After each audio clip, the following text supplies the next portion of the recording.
স্বামীর বেশে ঘরে ঢুকে ঘুমন্ত গৃহবধূকে ধর্ষণ করে এক বখাটে যুবক। দর্শক, এই নেক্কারজনক ঘটনাটি ঘটেছে।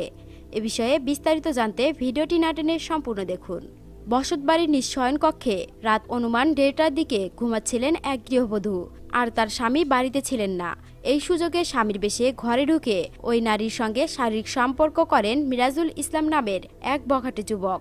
ঘটনাটি বগুড়ার শেরপুর উপজেলার সুঘাট ইউনিয়নের বিনোদনপুর গ্রামের।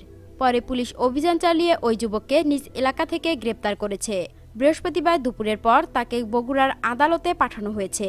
এর আগে শেরপুর থানায় নারী ও শিশু নির্যাতন দমন আইনে ধর্ষণের অভিযোগ এনে মামলা দায়ের করেন ভুক্তভোগী ওই গৃহবধূ। জানা যায়, উপজেলার সুঘাট ইউনিয়নের বিনোদনপুর গ্রামের রুবেল আহমেদের স্ত্রীকে একই গ্রামের আকালুর মাদকাসক্ত বখাটে ছেলে মিরাজুল ইসলাম উত্ত্যক্ত করে আসছিল। বিষয়টি নিয়ে উভয় পরিবারের মাঝে একাধিকবার বৈঠকের মাধ্যমে সমঝোতা করা হয়। এমনকি মানমর্যাদা ও লোকলজ্জার ভয়ে ঘটনাটি গোপন রাখা হয়। এক পর্যায়ে বিগত 10 জুলাই সন্ধ্যায় ওই গৃহবধূর স্বামী শহরে গুরুত্বপূর্ণ কাজের কথা বলে বাড়ি থেকে বের হয়ে যান। পরে ওই গৃহবধূ ঘরে দরজা না দিয়ে আলো নিভিয়ে অন্ধকারে ঘুমিয়ে পড়েন। এরপর রাত অনুমান 1:30টার দিকে স্বামী বেশে লম্পট মিরাজুল ইসলাম ওই গৃহবধূর ঘরে ঢুকে তাকে ধর্ষণ করেন।